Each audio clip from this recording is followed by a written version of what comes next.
Another episode of the Backbone Zone, and today we have Brad Kasch on the show. I've known Brad for almost 25 years. He is one hell of a BMX rider, but as well as that, he owns a concrete skate park building company called Drover Projects.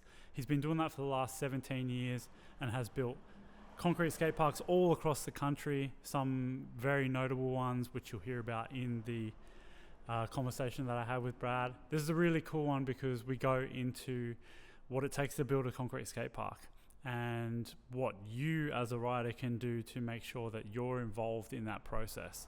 He gives a lot of behind the scenes insight, a lot of thoughts on how things are built, and even in the weeds ideas like the way the transitions are made and made smooth and good to ride. So if you're interested in building stuff for BMX, then this is a really good one. Make sure that you like and subscribe and leave a review if you can. It really helps. I've been doing this show. This is episode 69, so we landed on a good number for Brad.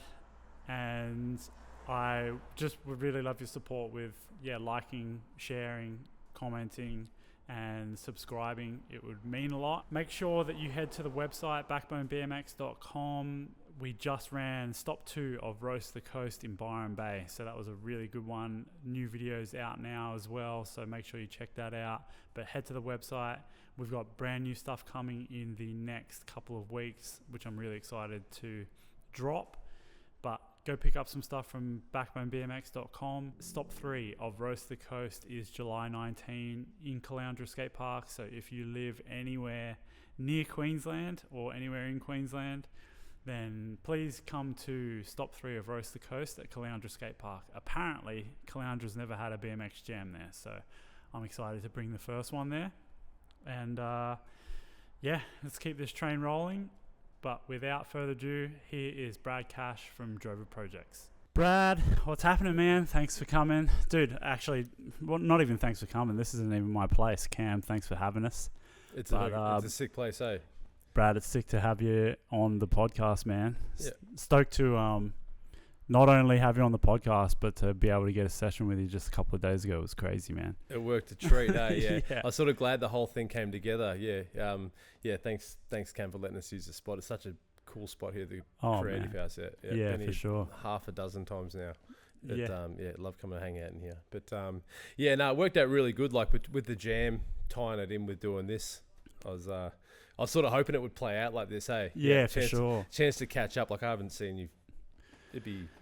Oh, dude. It would have been 2011. I was just saying before. Yeah, that's right. And because I got CTE, I can't remember that. So. Yeah, that's right. Yeah, I only just remembered it myself because they were talking about Belco Bowl when it was getting built and stuff. And popping in to see that. And it was the same night you were having a video premiere, and that would have been the last time I seen you. So, man, I don't know what video that was, but that's pretty sick that you came for that. But anyway, so I know you really well. I've known you for a really long time, but maybe how about you start by explaining to people that are listening and watching who you are and what you do. What I do, yeah. Name's Brad Kasch. I build skate parks. I've been building skate parks for nearly 17 years now. I went out on my own and started Drover Projects about 11 years ago. I was gonna quit doing skate parks, and then my old boss said, like, do you want to do a skate park for yourself? And I said, that actually sounds pretty cool. And then it all sort of took off from there and just have been sticking with it ever since. Wow. So it's been a ride. What was the skate park that you... All right, so there's obviously heaps. There is there. an origin story. There's a lot of origin story there. Yeah. But so you was doing the skate parks under a company. What company was that? Were you doing it? When I first met Michael, he was Precision Skate Parks. Okay. He only just retired last year. Sure. We still talk pretty regularly.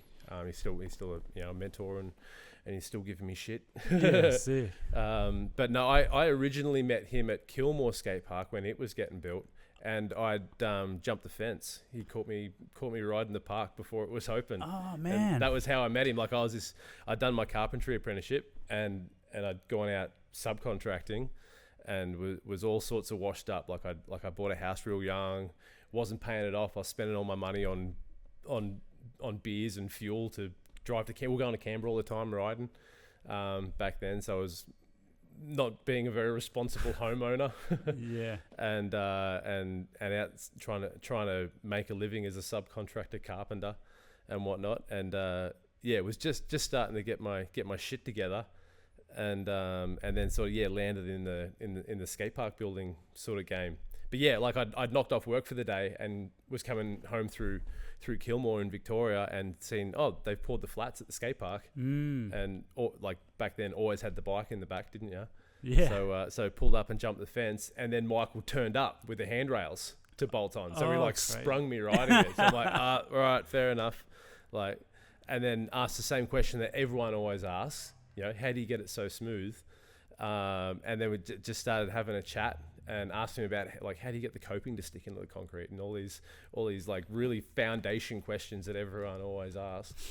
And he ended up, like, I had my tool trailer on with my name and number, and he grabbed my number off the trailer and called me a couple of weeks after that and asked if I wanted to come and build them.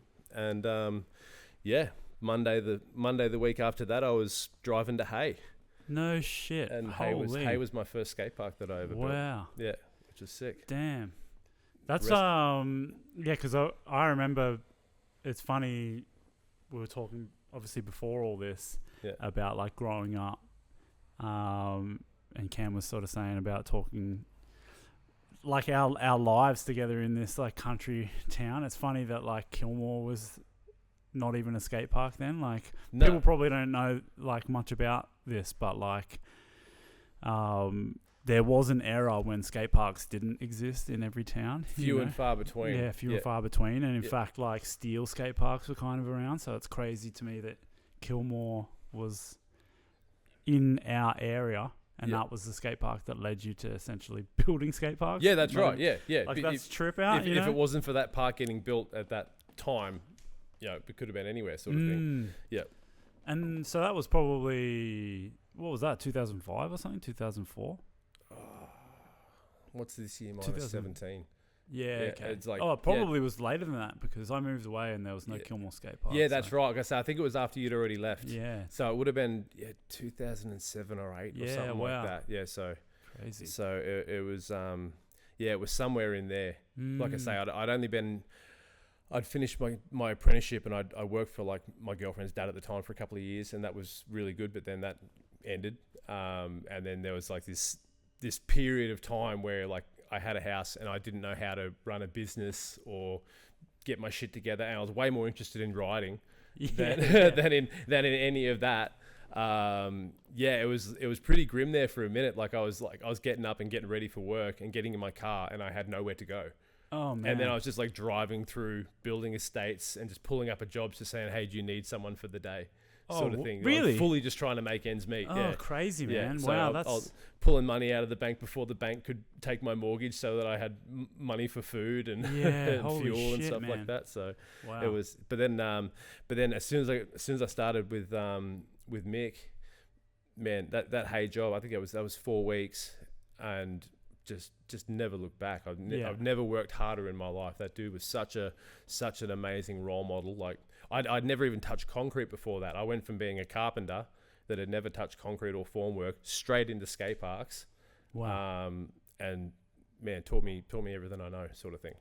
Man, dude, that's a pretty, obviously now looking back, you can look at it a little bit more like it's a time in your life to go through some pretty heavy and hard times. The nostalgia and appreciating the lessons learned through there was phenomenal.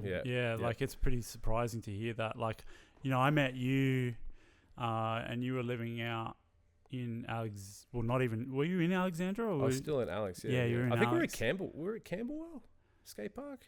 Yeah, I can't remember exactly where. I actually remember the first time that we sort of rode properly was when we came to Benalla, and you were just like, you and Cam put on this clinic at the Benalla skate park. Like you were trying to flip the hip and I mean, it's only because that memory sticks in my mind because we filmed it and stuff like that. That was where that old edit came. That old edit, and you were doing all of the like bar spin X up, like X rides. Yeah, all the X up landers. And I just remember thinking, far out. It's like, BMX is such a weird thing in I did one that of those yesterday. Hey, yeah, yeah. Just thinking now. Yeah, it's like I have this thing where like BMX obviously is this vessel to help you take you further away from your house. You know, like it's like I feel like the general public don't really get this because they just live their lives and they go from school to like working and things like that, and they kind of don't really know what's over here and what's over there, and like BMX has taken me to random places, like Alexandria.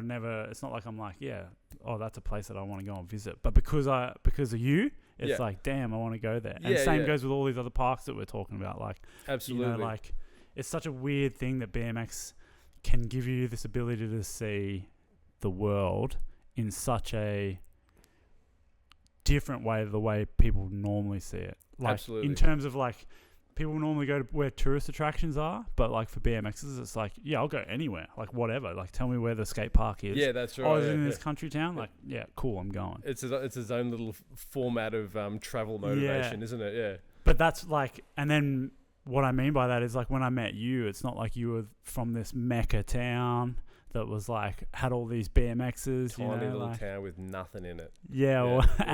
And at the time Same didn't even have a skate park, right? Like, we went to the skate park opening. That's right. Yeah. Well, I was gonna say we and like my last couple of years when I lived in Alexandria was I lived like sort of half an hour down the road, like in Marysville, but I was like I started my apprenticeship at Alex, and then like was like living in a caravan, like I was on like 16 or something like that, sort of out living on my own, and then I was on like the skate park committee, like with the council, so like I was a part of that youth committee when I was a kid. So talking to councillors, and I think it was Convict ultimately that came and built the park for us. But I remember like going through that whole side of the process to try and just get something. Like we had dirt jumps that we would dig. Council were like kind to us. They're like, we'll dump dirt there if you do your thing, but don't hurt yourself. And then a couple of people got hurt, and they got dosed, which sucked. So then we started doing what everyone does, and they get out in the bush and start digging their own jumps and stuff like that. But it was a lot harder. But then council, they said we'll make you some jumps, but we'll get them made properly. So I think it was like the Fat Tire Flyers or something like that. Some group came and made these dirt jumps for us.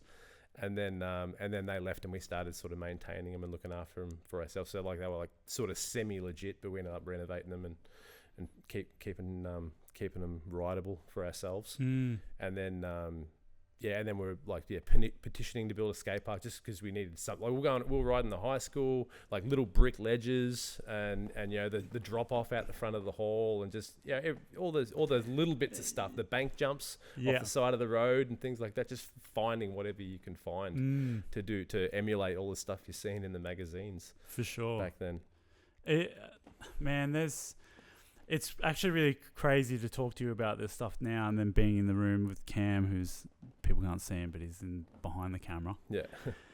It's like we lived through this era, and I'm sure there's kids that are doing it now, and where you didn't grow up with things, and you would literally ride, like you said, it's like a drop off, and like in Broadford it was like a bank, but it's not even really a bank. It's almost like a driveway that was slightly hilled, like that's right. So many different things that happen, and now and you knew where each spot was, like around town. Like let's go to this person's driveway because they've got a cool drop off, or a gap or something like that. You had them all in your head, little map.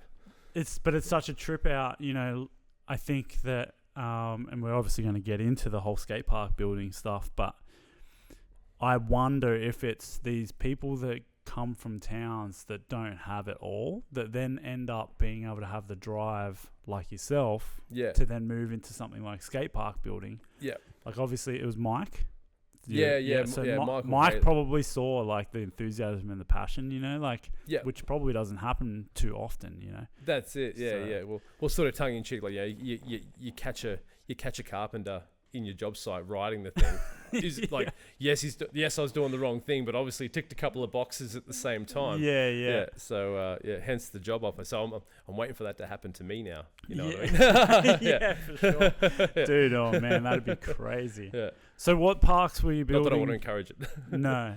Yeah. Stay out, kids, till the fences come down. Yeah. So what parks had you built like in that early years that you were doing with Mike? Yeah, so we had like that. The first skate park I built was Hay, I say, and that was just such a eye opener. Like I did one of the biggest days of my life in the first 3 weeks of working for him. You know what I mean? And just obviously now I've got a job that is demanding a lot of my time, of like hours. I'm starting to pay some bills finally. Like I'm all good. Like I think my first year building skate parks, I averaged I was home one night a week. Wow. For that first year. So like once I was like packed up and out the door, just sort of never came back. Crazy. Yeah, just started building and traveling around like places you would never even consider. So I've sort of got like a double, like two sets of memories now. Like so there's like all my BMX memories of like I know that town because of that skate park where we rode, and that town because of that skate park that we rode, or whatever. And then there's like I know that town because I built the skate park there. I know that town because I helped these other guys build the skate park there. And so it's like I look like looking all across the country at these different towns. It's just wicked memories, man. Yeah. So good. Every skate park is a new adventure. So, but to go back to your thing, like in that first year, like we did Hay, they never had a skate park. We did Lithgow, they never had a skate park. Oh, they might have had a little metal one, like you say, like a dodgy one for memory. It was a long time ago now. I have to go back through my list to see what other ones we did in that first year. But we've been heaps in New South, several in Queensland, lots in Victoria. Did you help with Bar Beach? South Australia. Yeah, we built Bar Beach. You built Bar Beach? Yeah, we built Bar Beach. I remember that was I remember hearing that you did that, and I was like, man, that is sick. Because you know, that's a pretty infamous bowl. Like, man, and what a spot. Yeah, and what a spot. Yeah. I think that took us maybe 3 or 4 months to build that.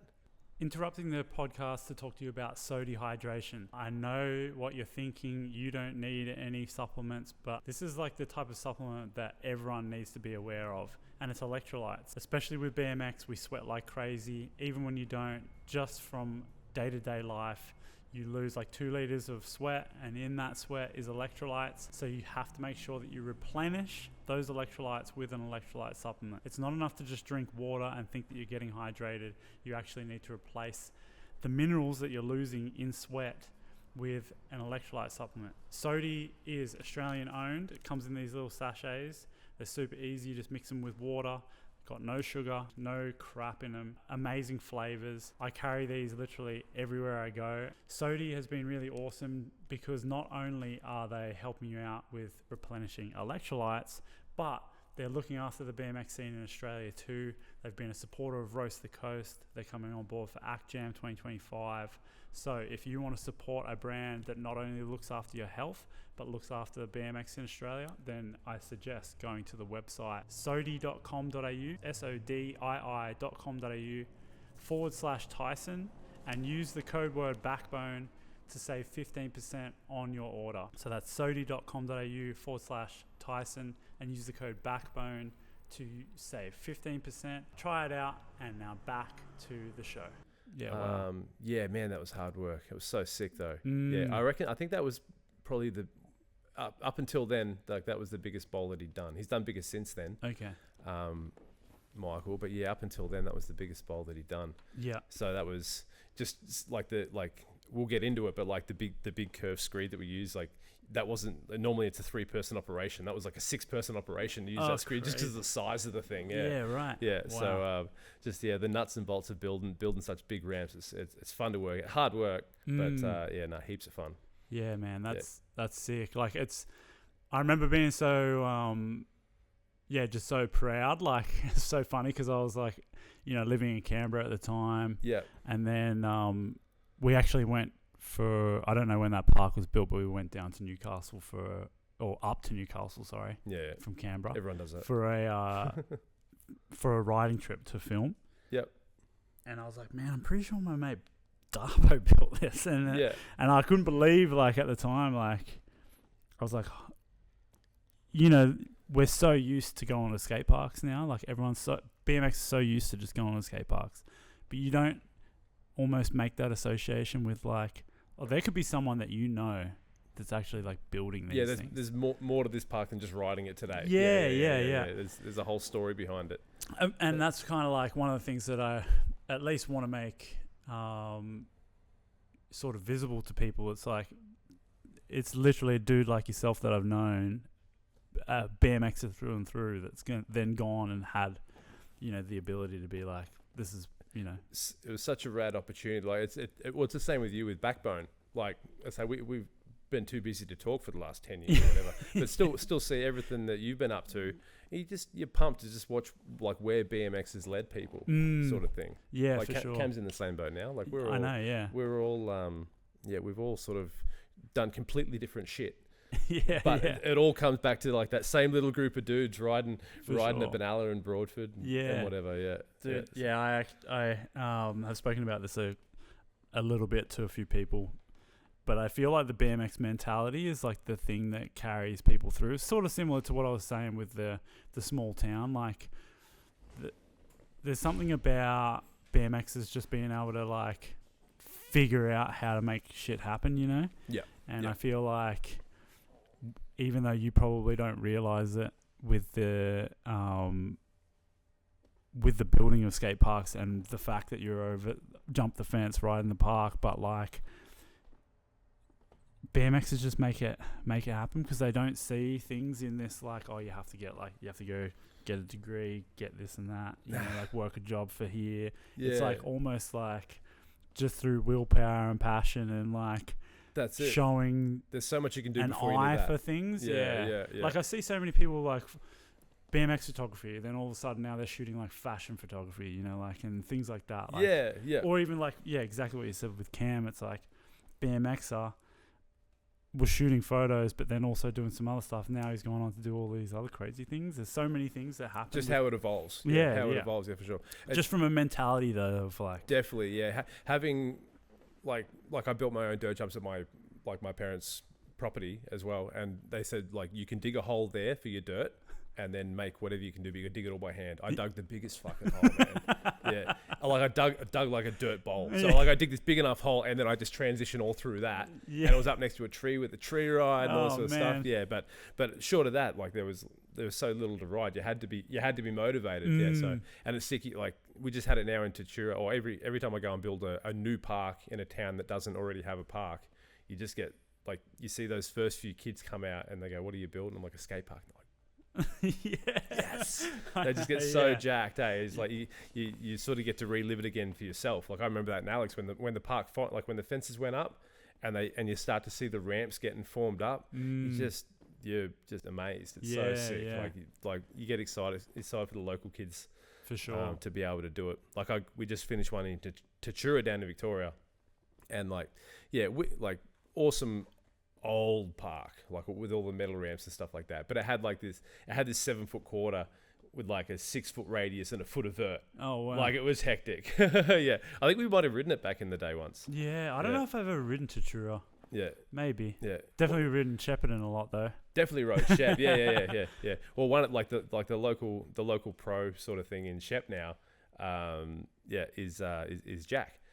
Cool. And so he remembers us when he was a grom and we were going there riding Shepparton when it was new. Hectic, man. That's crazy. So it was cool to have his input, and he was coming to visit us while we were building the park, and sort of he came for like the builder session at the end of the job and things like that. Oh, that's sick. Pretty cool to have it sort of tie back that far. Yeah.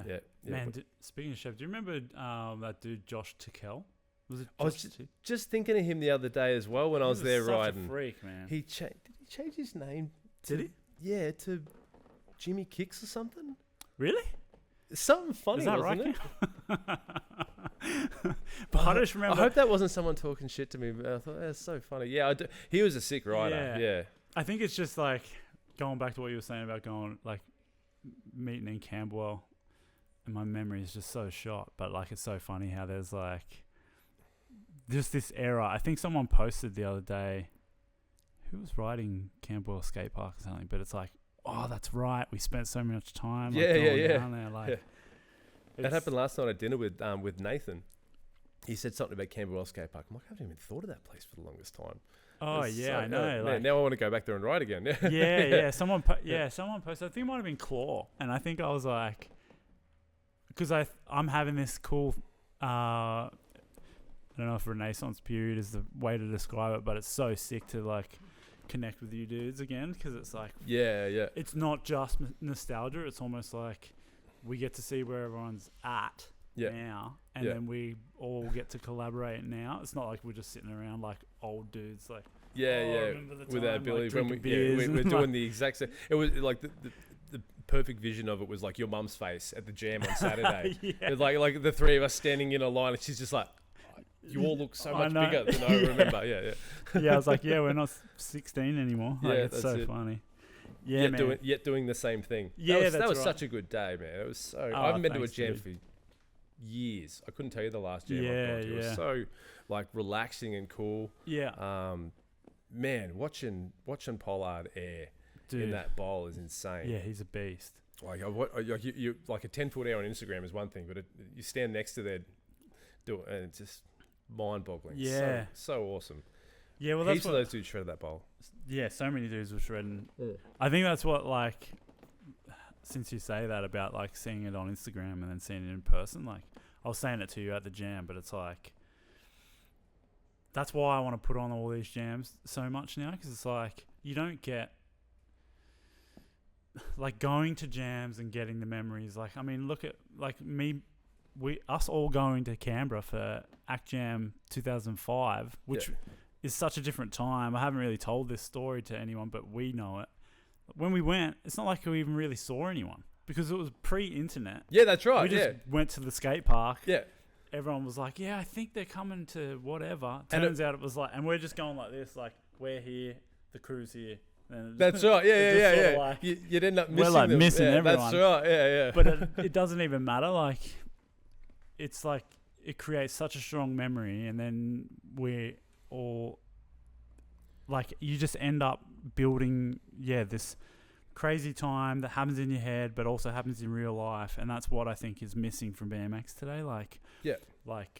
What we grew up with the atmosphere and those sorts of memories and circumstances, you can't fabricate that. You've got to like, Instagram's not real fucking life. Not at all. You've got to go out and figure, like the Canberra thing. We would drive there off of something that we've seen in a magazine or hearsay or whatever, and we're driving around with a Melways with Chris, who is a human Melways, who got us lost every single time. And then you go, I thought they were going to this skate park on Friday and that skate park on Saturday, and you end up getting it back to front, and just the people that you run into and things like that. That's right. The whole weekend, like I say, you'd miss half the event, but you'd have so much fun. So that's what that's what I'm trying to do with these jams now, and that's why I brought back Act Jam in the first place, was just because it was such a strong memory for me that I was like, man, we need to bring it back. Like, that literally was life-changing experience for me. You know? That's it. And like Tatura now, they're talking about doing their own thing there as well. Sick. Like, now that they've got a facility to do it on, they'll start having little events down there. Like they're talking about doing an opening as well. Sick.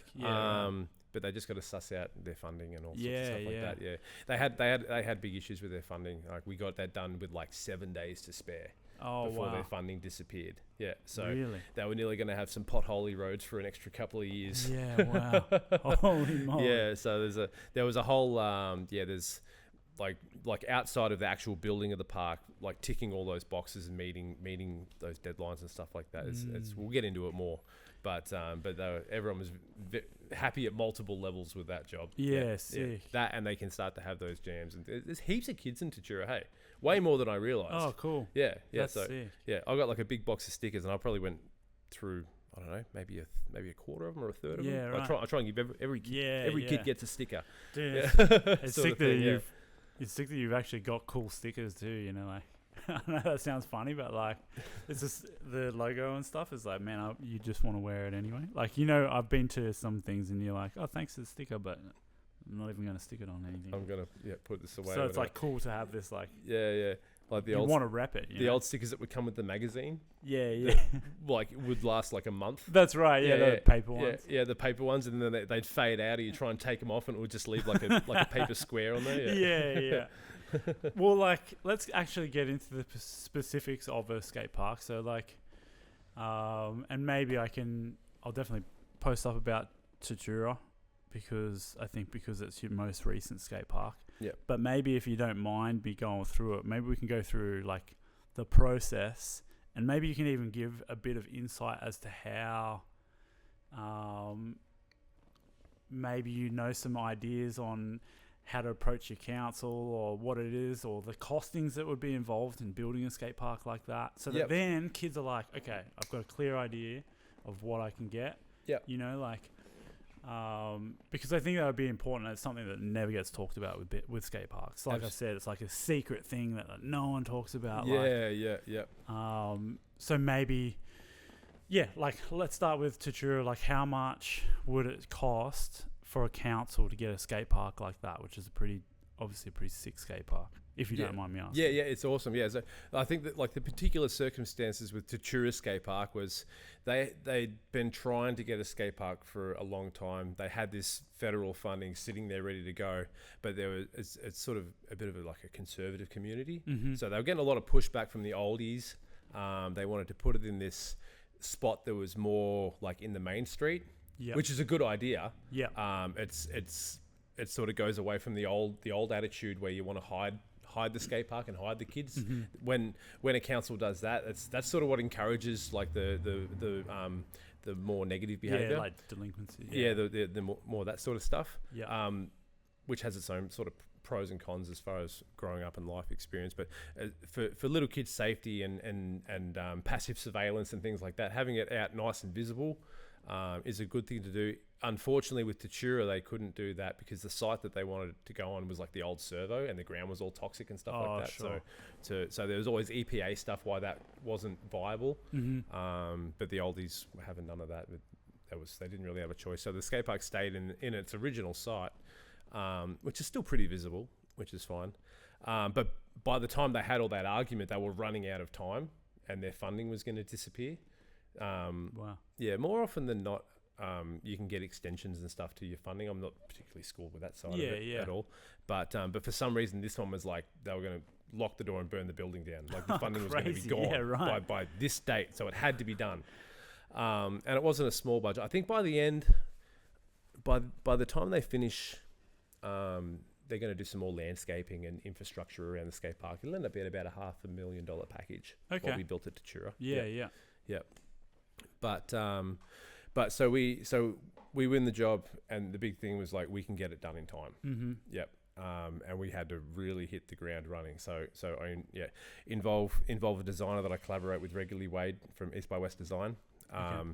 So we organised a consultation with the local community. Yeah. The council advertised that for a week or 2 weeks or something like that, so that everyone knows that it's on. So that everyone that wants to have some input have the opportunity to come and speak up. Mm-hmm. So that's when all the BMXers, all the scooters, all the old people, everyone goes in there, and they all talk about what they want to get out of the new skate park. Yeah. Yep. And Wade, I would typically go along to those as well, but I think circumstances didn't play out. I didn't go to that. Yeah. Wade's been doing it for 20 or 25 years or something like that. So he went along to that. Gets all of their input, and then he starts putting it all together. So he comes up with sort of two concepts. Two concepts for them to choose from. Mm-hmm. So then he goes back, and that gets delivered to the community. They check it out, and they go, we like this one more than that one. Like option 1 over option 2, but option 1, can you change this and change this and change this? So before that happens, Wade sends it to me, and I look at it, and I go, I'm like, how can we optimize your design to make it like cheaper, better from a construction perspective? Wade does a really good job because he also builds them. He's one of the few designers in the country that also gets on the tools. He's affiliated with another mob. They do like community skate parks like all over the world. Oh, okay, sort of thing. sure. So Right. So he just recently got back from a job in Baghdad. They built a skate park in Baghdad, which is cool. Hectic. But he sends the concept to me. I go, this is cool. That's going to be like, that could be better done, like easier to build, cheaper to build. Maybe utilize this project, this product to do it this way, that way. And then it goes to community, final approval, and then we go from there. Yeah. Tatura Skate Park is on like the land that it's on is like a 100-year lease with a train line. Okay. So there was another whole round of approvals that we had to submit to get train approval, a Vic Track approval, to build the skate park on there.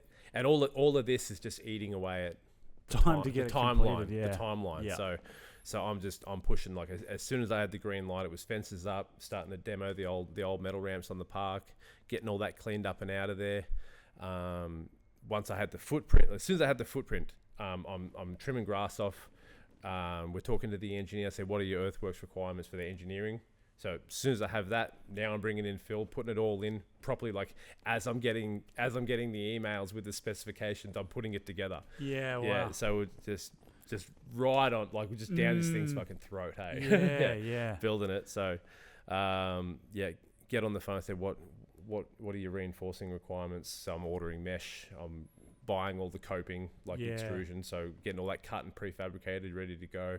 Just had so much stuff made ready. So as soon as we got the green light, we could start pouring concrete, sort of thing. Yeah. So I think it actually got to a point, like we had all of the engineering done, the design was all finalized. We still didn't have the train approval. Oh wow.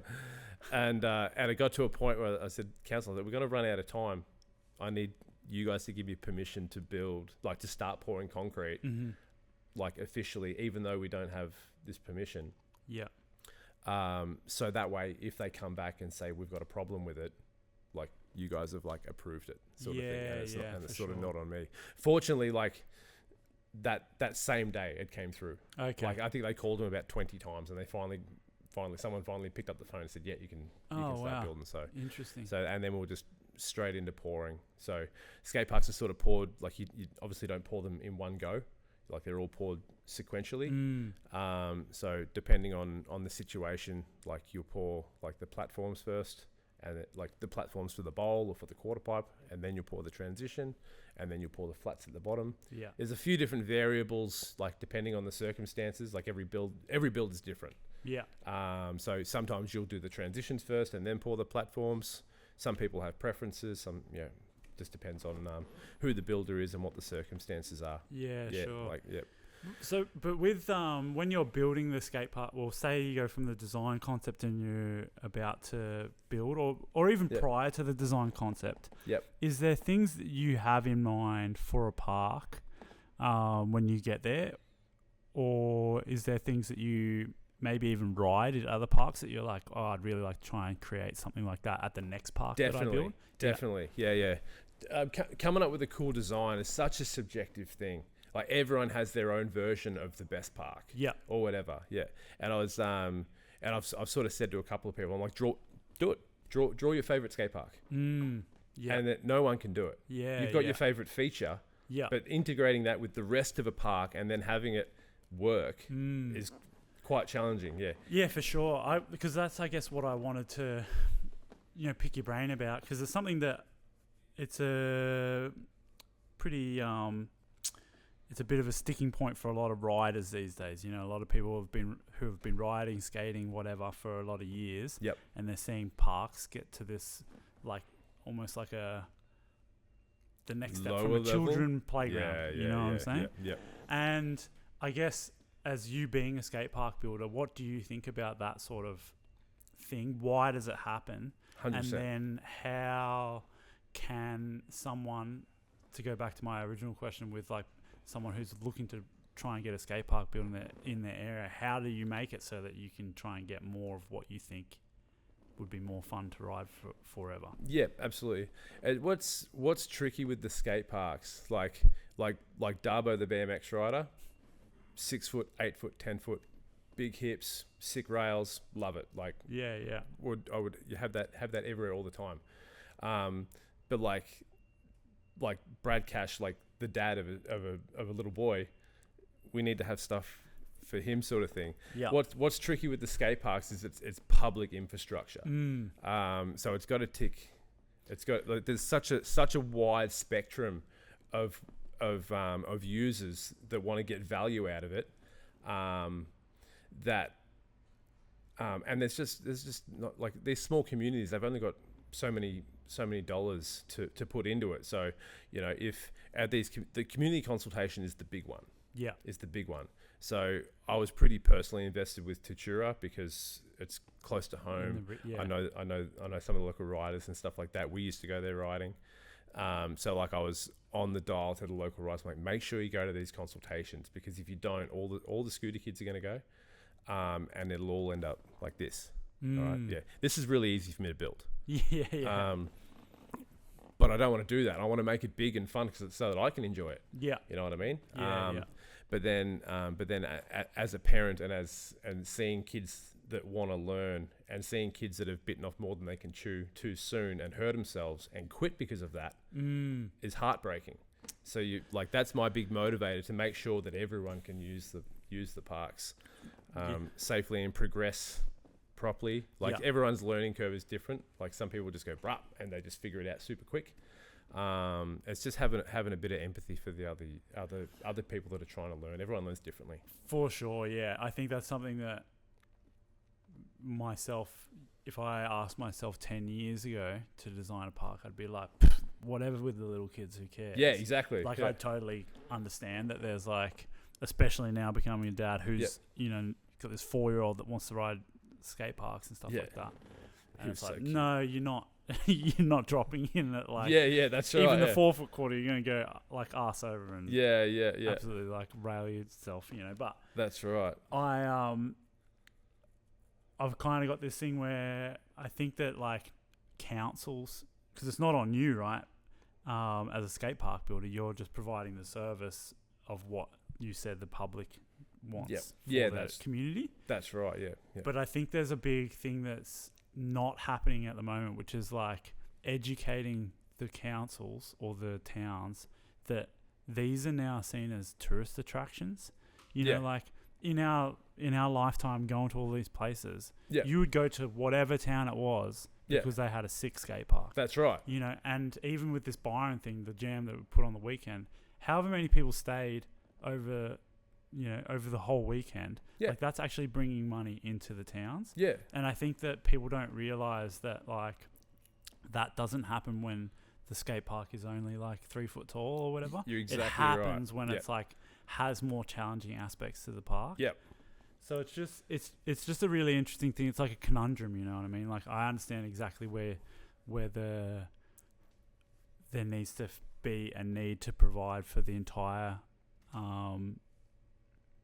general public and all user groups and things stuff, like that. all that sort of stuff. Yeah. But by the same token, it's you're trying to provide for, say, a 4 to 8 year old crowd. Yeah. Or even 4 to 12, they're pretty happy with riding 3 or 4 foot stuff. Yeah. But then by the time they get into their teens, where they actually need something. As soon as they got licenses, they're in the car and they're to the next biggest park that they can That's find. right. Yeah. Or they're so sick of their skate park because it's not good enough. Yeah, that's right. They just drop out. They've outgrown it. Absolutely. And then they drop out right at that crucial time when they're trying to keep those kids from being delinquents. You know, trying to stop them from being. Absolutely. So I think that's just where, I become quite passionate about, because I was involved with doing Woden and Belcon, and I think they're doing Kipax potentially. Have you heard about? No, I haven't. Yeah, so yeah, wicked. I think Convic already, or at least the Convic were, proposing it, but it was I know that you guys are looking for trying to do not necessarily street plaza, but smaller things. But it's you need to realize that there's a lifespan of skate park. It's your 10-year-old son or daughter. If they've got 10 years of riding in them, and they're going to get to 20 if the skate park's sick. But if the skate park's not sick, it's then they're gonna move on to other things. Yeah, exactly. Yeah, or just be itching to get a license and get out of this town and go ride a good park. Yeah, for sure. For sure. Yep. The hardest thing with the community, you're exactly right. Like, everyone knows about Dubbo. That's right. Awesome park. Everyone knows about Tamworth. Everyone knows about Albury. Yeah. You know, they're all awesome parks and they're massive. Yeah. And when you've got the budget to do something like that, that's such a good motivator for councils. When the motivation is we want to make it an attraction and bring people in. Yeah. And it's so good when they can afford to do that. So like important, especially for like local rise for progression. Like the wider you can make that progression arc inside that design of the skate park, the better. Byron's a perfect example. Yeah. Like there's the whole spectrum of size, like from 1 foot right up to 10 foot. It's all there. Super fun. So like we got there and we were not too feeling the big bowl.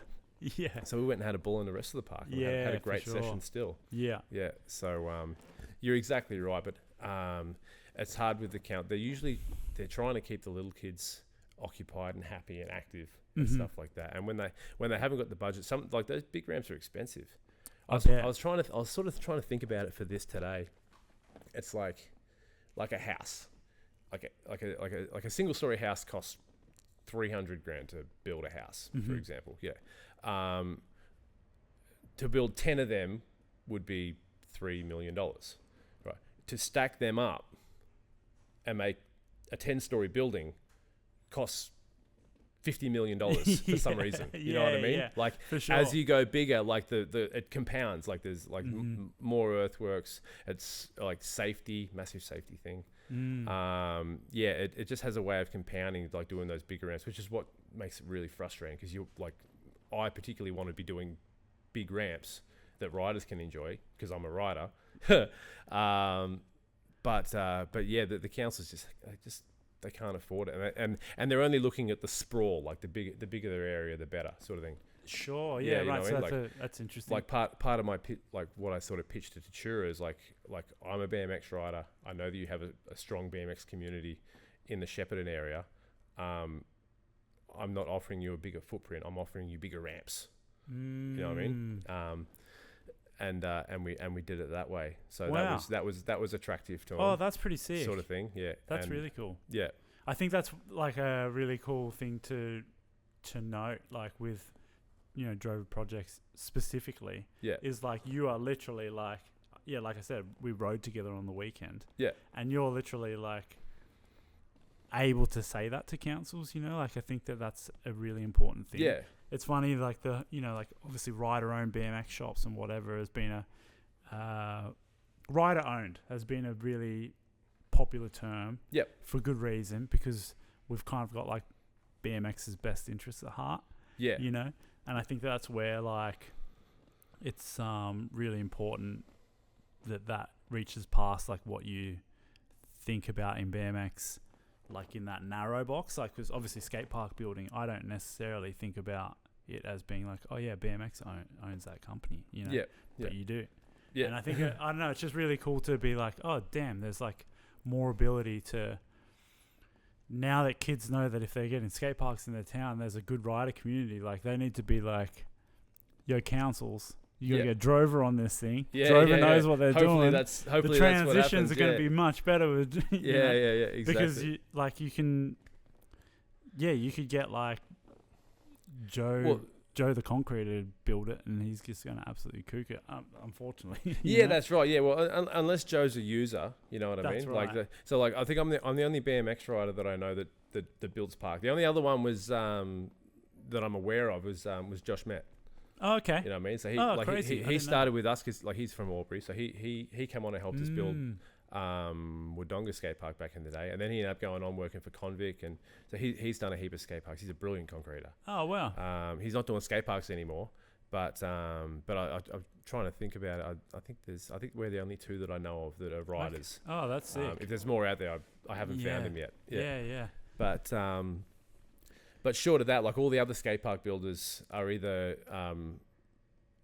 like non-riders or skaters, or they're skaters. Yeah. And the ones that skate, like the ones that like the culture-driven builders, like they're the rad ones. Yeah, totally. Yeah.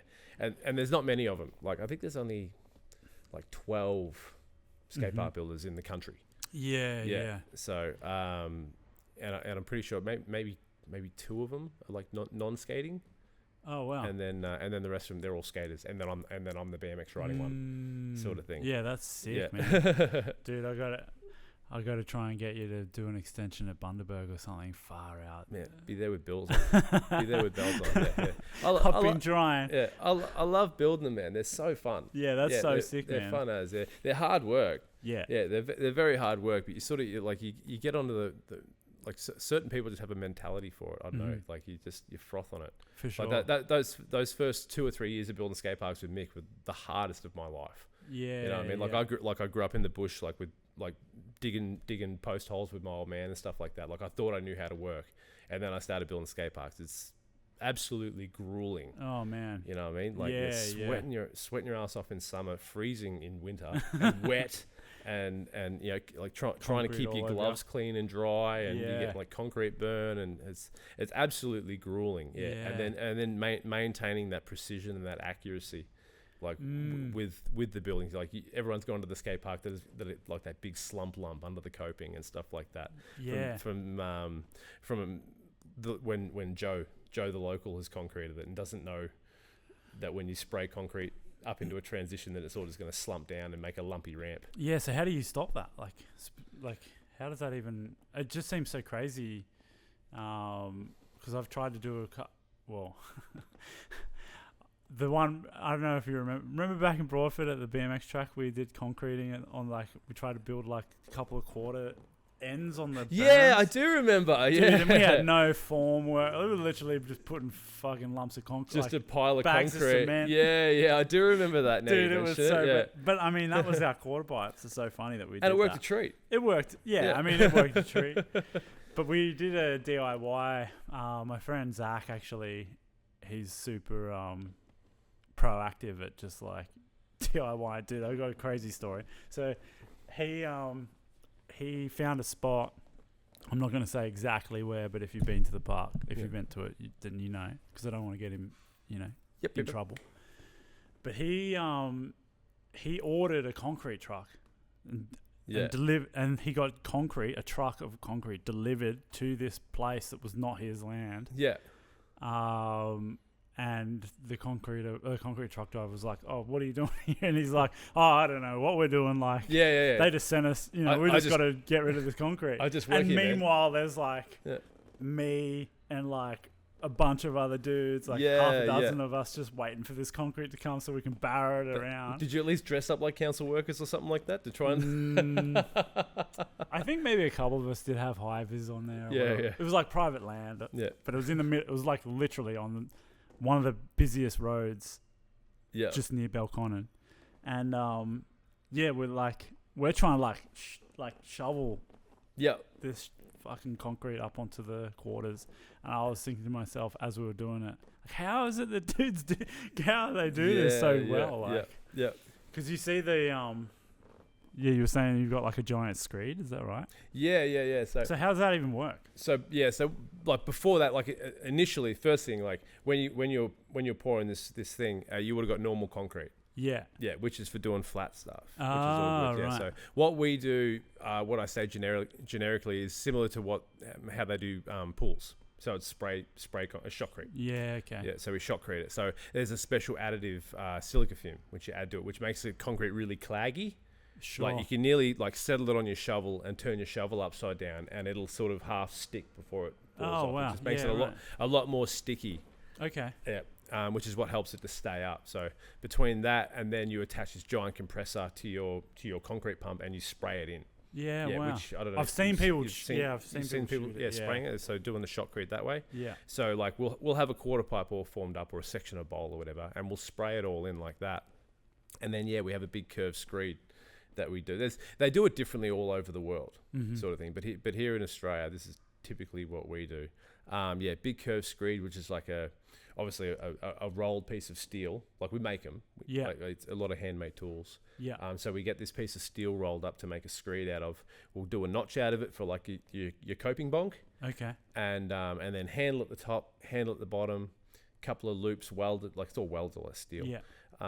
Weld a couple of loops to the transition. to the center of the transition, and then like a third person will be on the hook pulling it sideways. So you get one person on top and bottom, just sawing the concrete up and down like that. Wow. And then a third person pulling it sideways. Yeah. Crazy. Preferably a fourth person, like on the shovel, because as you're sawing it off, you're creating this big concrete sausage that's coming off the screed. So you're shoveling that off. Yeah. So man. it's and like so we do however many passes we need to get it screeded to the right shape, and then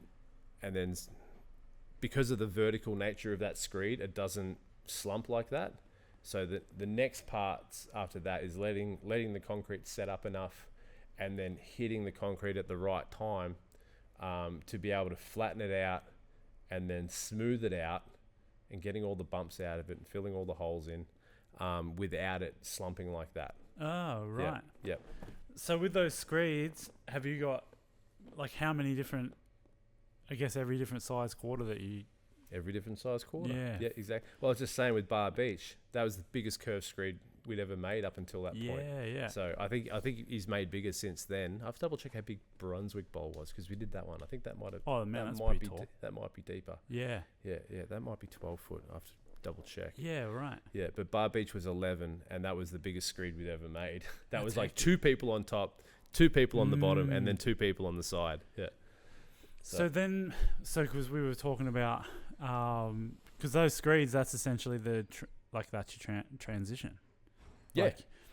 Because we were talking before the podcast, I was getting into like elliptical trannies and like how you make different transitions. So if a skate park building company is like, they've got their kit of screeds.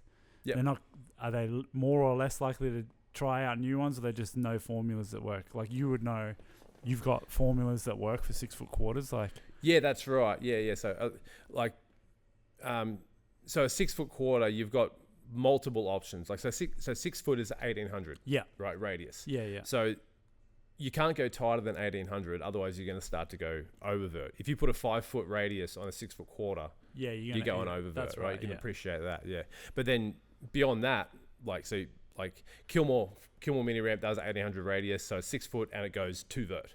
Oh, that's why it's so steep. Yeah, that's why it's so steep. Exactly. Yeah. So depending on who's using it, like skaters like them real whippy, like they like whippy little quarter pipes like that, whereas we get a little bit kind of steep, right? So you can go mellow. You can go to a 7 foot radius, 2-1, or my favorite one is 8 foot radius on a 6 foot quarter. Yeah, it's like plenty of landing, and it's mellow enough that you can pull back.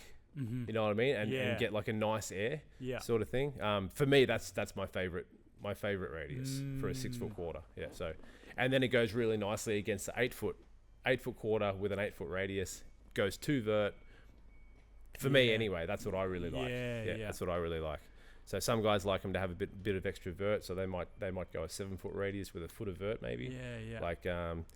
Like the one we just did at Emerald down in Victoria. We did a 10 foot bowl there, sort of like not a clover, like a keyhole, but like sort of 3 bowls anyway. But the 10 foot there with a 9 foot radius, so I had like 1 foot of vert on it. Oh wow! And skaters are loving it. Oh, yeah. I haven't seen too many riders there yet. I know there's some local riders there. Yeah. One particular local did the biggest gap I've seen in 20 years there. Oh really? Yeah. I'll find the video and show it to you. But there's like a 5 foot quarter to like 3.5 meter platform to handrail to massive drop off the outside of the park, and he just does this huge gap. I'll show it to you. It was sick. But so like here in Australia, like they like to specify all of that in their design and in the plan. So like they'll say what radius they want it to be. Yeah. Other parts of the world, like America and Europe and stuff like that, they do that a little bit, but they do more like they'll get gauges and then they'll hand cut the whole bowl. Oh. Like they got like big curved rakes, and they just like shape it all up by hand. Oh wow! Just with like jigs. Like they'll cut a piece of plywood to a radius, and they'll sort of check it every half meter or a meter, and then they'll just hand cut. Oh, sort of thing. Yeah, which has its pros and cons. We sort of don't do it like we don't do it here in Australia. Like we do blend zones, but only in blend zones are a very special part of a park where the designers don't know how to draw it.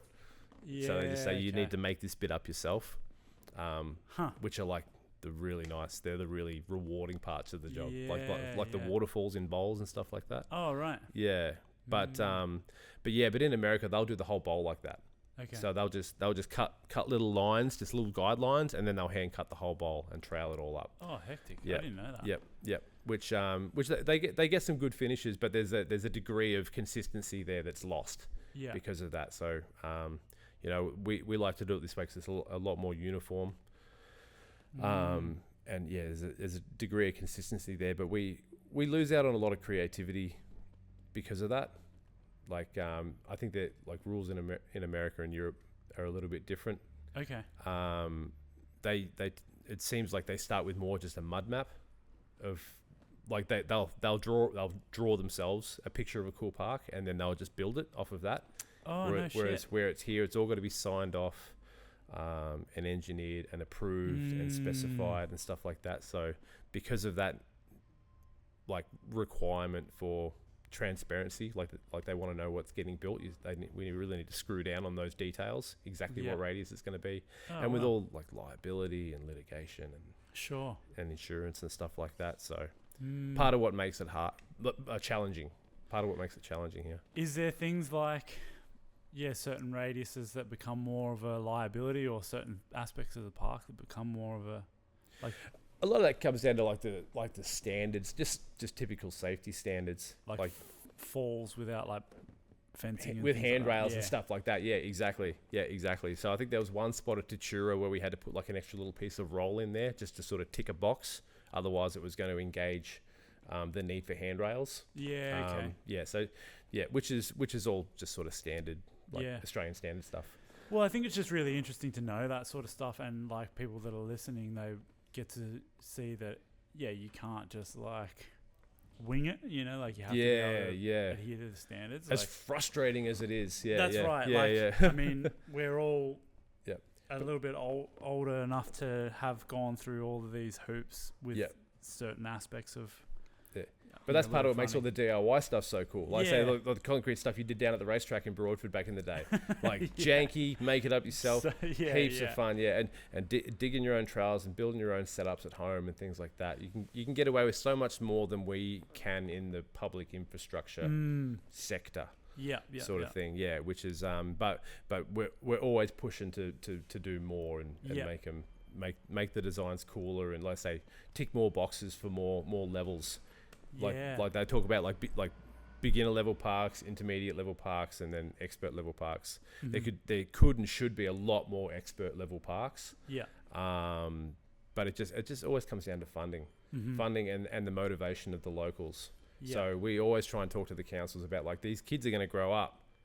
Like don't cater for cater for them now this much. And then their next 5 years cater for the intermediate stuff, and then just have a couple of those big things. Like you can have an expert level gap in the park, you know what I mean? So something that they can spend their whole lives waiting to be brave enough to do. You know what I mean? Man, 100%. Like that's the big thing, I think. Is like you need to be able to try and cater to the. You almost need to make it so it's like unsolvable. It's like if you give something, they talk about with like hitting flow state, right? If things are too easy, you just lose interest in it. But if things are way too difficult, then you think you're like overwhelmed. It's too hard, and then you don't continue to do it. But if you can try and hit that thing where you're like, I can see it's the goal is right there. If I just keep at it, like man, exactly. And then a lot of it, like it comes down to the rider as well. Like we grew up with fuck all to ride, and we had to make it up ourselves. I'm like, how am I going to have a go at doing this trick if this is all I've got to do it on? Like you find a way, sort of thing. Like it's not hard to do like escape. Like what is it, Northcote in Melbourne? There's just 2 5-foot quarters, and they work perfectly well as intermediate features. Or you just jump from one to the next, and that's a good size gap. And like, okay, cool. So now you can do the gap. All right. Trick it. Trick the gap. Trick the 100%. Gap. So we've like some of the funnest sessions that we've had have been on intermediate level stuff. You know what I mean? But so it's like it's what you do with it, isn't it? For sure. Going back to like when you were growing up and things like that, were there people that, because you were saying that you were living like, Maryville. That's what I was thinking, is you didn't even live in Alex, right? You were like out of town. Yeah. So I grew up in like a little town called Narberthong, which is even smaller than Marysville. Yeah, right. Just like this little touristy town. And then Alex was where the high school was. Yeah, okay. And then I was that kid that like got a job locally because all my friends were there. Yeah. And then everyone finished year 12 and fucked off. Yeah. And now I'm stuck in this town with nothing to do. You know what I mean? I've already outgrown the park. That I was on the skate park committee for. Yeah. So and then that was when I met you guys. Yeah. So it all took off from there. Yeah, because it's interesting to me that when I met you, we were probably all like 15, 16 or whatever, and maybe a little bit older, but it feels like it was quite a getting into P plate territory. Yeah, that's there was right. a couple of us that had Ps. Yeah. How old are you? I'm 38. You're 38. We're the same age. Yeah. Yeah. Okay. Then. Yeah. Right. I wasn't sure if you were one of the ones that had. I know because Jenko had his license. He was one. Yeah, of the that's first right. ones Jenko was always the one that was Liver driving around. like I didn't have my license for like.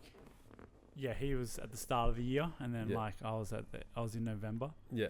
But you grew up in this town, tiny town, no skate park.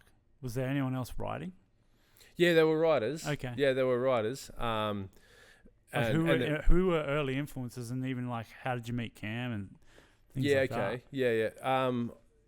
So there was a crew. So I got into BMX initially because I was like trying to make friends. Yeah. So the kids that used to sit near me on the bus, like they rode motorbikes and stuff, and I couldn't afford a motorbike. Yeah. But they come on the school bus every day, talk about riding motorbikes here and there and doing this and doing that.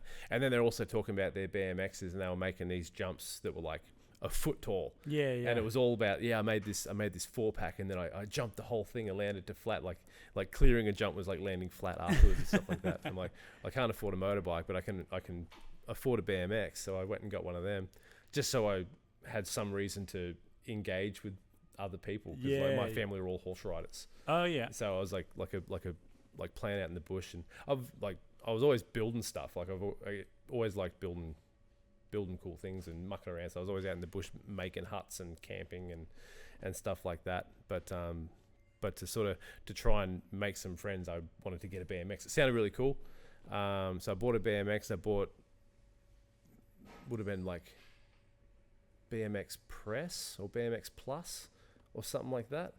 And so started reading that and riding, and I don't know, it all sort of took off from there. Started building my own dirt jumps, so then the kids would come to visit me and ride with me. Mm-hmm.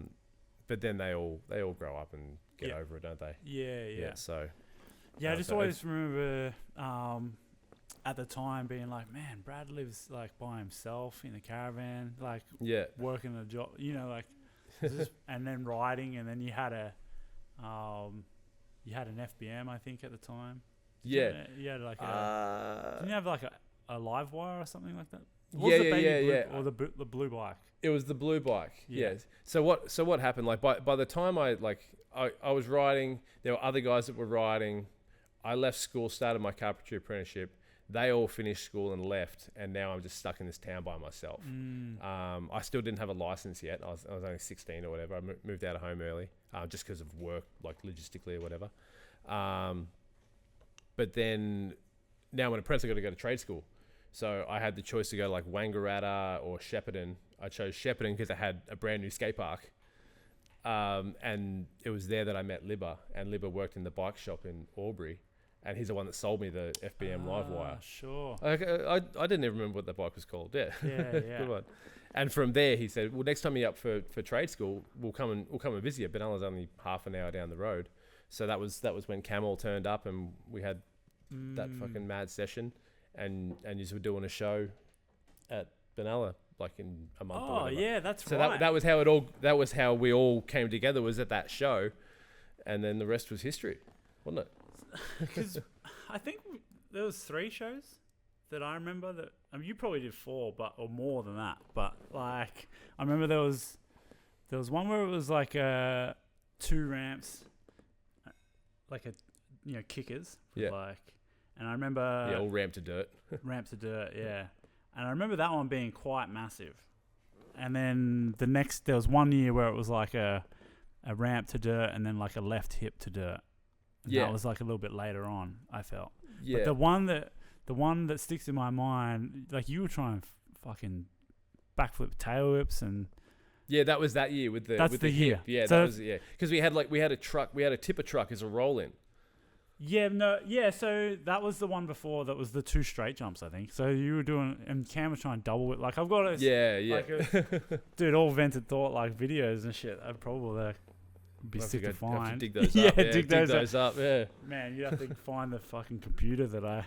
Yeah, that's right. Man, but The old, it's funny to the old think A-disc. like. Yeah, that's right. The crazy thing is it's probably like 8 megabytes worth of video. Yeah. Brilliant. But like that time frame, it's obviously like it forms a lot of like my BMX memories, and it's just crazy to think that like for me personally, it's like I was never actually that good of a rider, like compared to the dudes that I was idolizing, which is essentially you and Cam. And then I was thinking, like, it's just crazy to me, like, it was a really like a trip out experience, like go to Byron. Yeah. And then you dudes are still like fucking better than I am riding this behind me. I was like, no, like but not like that I'm comparing riding. It's just like, man, this is a interesting thing to see, like, you're still doing it, Cam's still doing it, but you guys we all came from these places that had nothing, and now you're creating skate parks to ride. Yeah. And like, well, it's just finding ways to keep the riding relevant. Hey, we always told us that, like, we're never going to stop riding. We love riding. Yeah. Even if you stop riding, you're still kind of a rider. Yeah, you know what I mean? That's how I want to make people feel. Like I don't think that it's something where people, if you've been riding for a long time, and maybe you're not riding to the level that you used to ride at. That hurts. It hurts for sure, but it shouldn't matter. You know what I mean? Like, I think it's like, comes back to this whole idea of experiences and memories and things like that. And what you said about seeing Cody, right, do an hour on Instagram compared to real life. Like, if you can still involve yourself in the experience, that's right. That's the most important part. Yeah. And as an old dude, just like, being able to like forgive yourself a little bit, like for sure, like the bag of tricks might be getting a little bit saggy, it's getting a bit more empty, sort of thing. But what you have got is still fun, and you surprise yourself. I say that the ride the other day, like, sure, I didn't go in the big bowl. That was all a bit much for me that day. Dude, I saw that over double peg. That was badass. I didn't go there with that anticipation. It just one thing led to another, and now we're doing this session trying to over peg the wall and tooth hang of the rail, like, man, that's sick. Like, awesome. Yeah. So, but you catching up with old mates, and it just like this. Once the session starts, like I say, you can't create that. You don't see that on Instagram for sure. You know what I mean?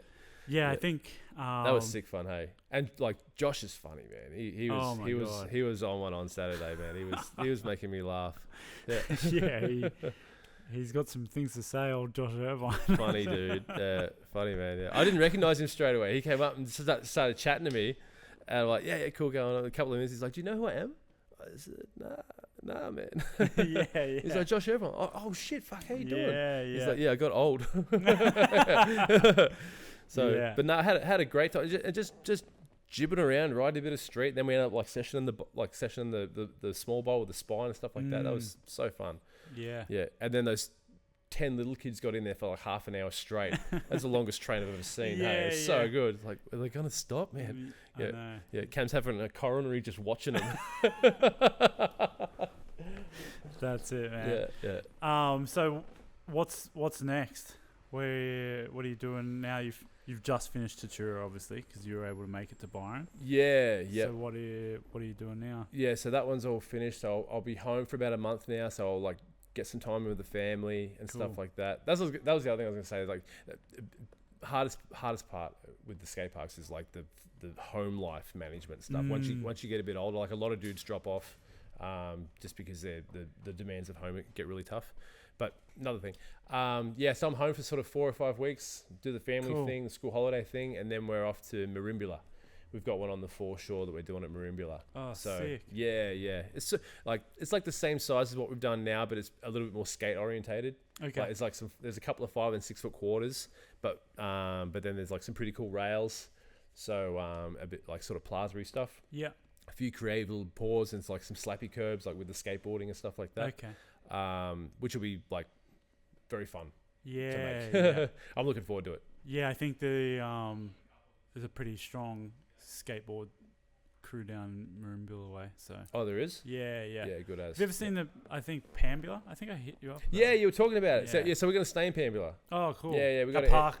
I've never actually ridden it, funnily enough, even though I like fucking praise it. Yeah. But all my friends that grew up in Canberra and go down the south coast. Yeah, when right. Pambula got built, they were like, "Man, this is like super sick." Cool. Yeah, cool. apparently it's really fun. Yeah, do you know who built it or?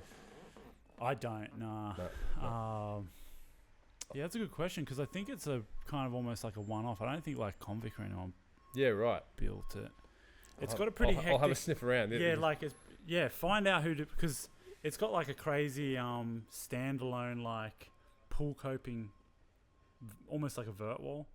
Oh yeah. Yeah, like with a roll in right down the middle of it. Yeah, right. And a really wide, Like a spine. transfery sort of thing, or? Yeah, well, I don't know if anyone hits it like a hip, but Yeah. and it's got a really wide spine mini. Like, Yeah, it sick. looks sick. It looks. I think if you take your bike and you get a chance to ride it. Like, Yeah, I'm going to take the bike because of that. Yeah, because cool. of that. Yeah, sick. so I'll be looking forward to that. No, you were telling me about Pambula, so it's nice when you're building the park, like to have something nearby to be able to ride. So joys of working right on the coast. For sure. Yeah. So, so that's next. That'll be sort of 2 or 3 months. Yeah. Or 2.5 months sort of thing that we'll be down there for. Cool. Let's say we'll be well and truly into winter by then. Yeah. So that's a game changer with the concrete. It's a whole changes the dynamic, like pouring concrete in winter versus concrete in summer. It's a whole new set of tactics. Oh man. Yeah. I wouldn't even be able to begin to understand like. It changes the whole thing.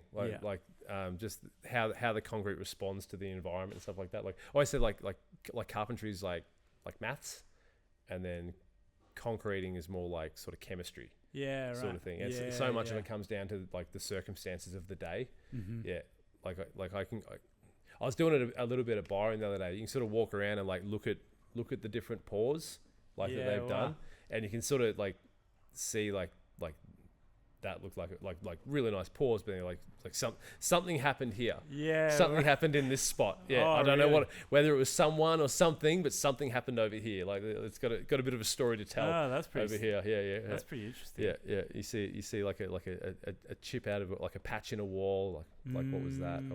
Or like a funny little lump or a little blend or something like that. Like something didn't add up there. Yeah. Or something happened there or whatever. So.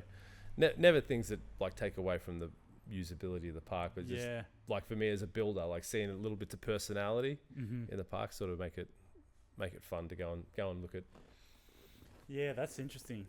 One last thing before I wanted to talk to you about this. So we spoke about it a little bit off camera, but just because you were talking about screeds, sort of determining the way the quarters would work. Yep. How do you even ask this? Because I can sort of see that it would be very difficult. But the elliptical trannies, right? Yep. Like, or even, not even just elliptical trannies, but is there times when you think that you could experiment with skate park building, or it just becomes too difficult in terms of what you're trying to achieve to create it for the council? We try and create as many opportunities to experiment as we can. Yeah, absolutely. To do like an elliptical screed, like say it was an elliptical screed, it would yes, you can do it. You could put like a 3 meter radius and then a 2.7 radius at the top or something like that. That'd be pretty forgiving. You could probably muck around with that. Yeah. All it is like if you had one radius, like the whole thing can move through in one movement. Yeah. Whereas if it's elliptical, if you pull if that was mellow and then went to sharp and you pulled it all the way up, it would just go out of shape. You know what I mean? Yeah. So you do it, but you just move the screed just a little bit. Yeah. Just a little bit. You know what I mean? Sort of thing. So yeah, just like a little bit of nuance as as far and like sort of tactics as far as how to place the concrete and have it maintain that right shape. Yeah. But we try and like we're trying to build cool shit. Like I always just love building cool weird shapes. Yeah. Like even if it is just a slappy curb, like it's fun to figure out. You know what I mean? Like the circumstance, like this next park in Maroon is like a big slappy curb which curls around the top of the flat bank. Oh, It goes around like that. And then there's another one which is going to have like a coping profile on top of it and follow up like this wedge-shaped flat bank. Yeah, right. Which is going to be really cool. Yeah. And figuring out how to like the best approach to build that, given the like what the environment's going to be like. Yeah. And things like that. Like I love that challenge. I try and create those opportunities as often as we can, just because it makes it more interesting for us to build. Yeah, I could imagine like, what did you say, 15 years building? 17 years. 17 years, yeah. Yeah, I guess that, you know, as well as obviously you being a rider, you know, you're doing something you're passionate about, but I could see how like you just continue to evolve. Like it's, big, like I get a lot out of it. Yeah, get a lot sick, out of it. man. Yeah, same as like progressing in riding, I suppose. You know what I mean? Yeah, but when you tender for a job and you're like, man, it's got a 10-foot bowl. Fuck, I haven't done one for ages. It's gonna be awesome. Yeah, like you get all jacked. Like it's gonna be hard work, but it's gonna be awesome. Yeah. Or this one's got pool tiles, or this one's got some crazy steel fabricated rail that we got to make. Yeah. Or something like that. There's so many opportunities to do cool shit, which is just makes you know, like just rewarding little activities. Totally. So, yeah. And like what you build is the final product. You know what I mean? So you can stand back like the last day when you stand back and council have approved it. It's all signed off. You stand back, like, man, this is fucking sick. So sick. Yeah, that would be pretty freaking satisfying. Yeah. The last few jobs I've done have been pretty satisfying. Exactly. Yeah, Yeah. Sometimes you go out and it's just going to be like a little grom park. And like you don't even get your bike out. Like I just want to go home. Yeah, sure. Yeah. So, but it's happening less and less. Yeah, that's good. Yeah, that's good, man. Yeah. Yeah. So I mean, just before we finish up, we'll try and plug the, Drover. So that maybe if people are listening, because who knows listening to this, and then at the end of it, you might get council to be like, you know what, we need to get Drover on it. So just shout out Drover and where can we find you and all that sort of companies stuff. like Drover Projects, I suppose. I just love talk, like anyone that wants to talk about, like I've been sort of like pushing my socials a bit more lately, business owner stuff, and the amount of like people that have reached out already has been awesome. Oh, cool. Like, I could talk about skateparks, like the building of and just everything up and down, how to build them, what to do, all day long sort of thing. That's sick. Like this whole podcasting has been a lot easier than I thought it was going to be, sort of thing. Yeah, I'm not sure what we're talking about. It just feels like we've been talking shit the whole time. But no, people have messaged me on Insta or whatever, and just chatting away. Oh, that's cool. You know what I mean? Yeah, sick. Just like anything I can do to empower people to reach out to their local council, or if you're trying to figure out, like you did at Bundy, like trying to figure out the radius of the bowl. Yeah. So or things like that. Anything I can do to help people with their skatepark stuff, like I'm as interested as you are. For sure, yeah. Love it. Well, I mean, like, just with that example, like, I reached out to you because I was like, how am I going to get... I wanted to get some sort of... I basically just wanted an 8-foot quarter at the park. Yeah. Or I wanted to get changes done, you know, like, and being able to reach out to you, at least now I know the process and sort of the dollar figure that it might take, or what I can do to make it so that it's enticing to the council, you know? Yeah, that's right. So I think that was like super helpful, and it's really cool. Obviously we're mates, so you've given me the time of day, but I feel like your passion just sort of well, you're not the only one I've done that for. Hey? Yeah, that's what I was going to say. I can feel that you're just doing it. Yeah. There's 2 or 3 other skate park builders that reach out with questions. Yeah, like the boys over in Perth. Like he comes, I'm just wondering, have you ever run into this issue or this issue? And so like, just happy to talk and I say collaborate, but like any questions or help or feedback, like I'm keen to help out whoever. Oh, that's so cool. Everything like I've had little kids talking about their backyard setups to other skate park builders. A few councils have reached out saying we're looking at making these changes. Like I think this week I'll end up maybe today. Like Albury want to suss out doing a couple of changes at the skate park. Oh wow. There. So I'll be on the phone to them maybe today or tomorrow, something like that, to talk about what they're looking to do there. Cool.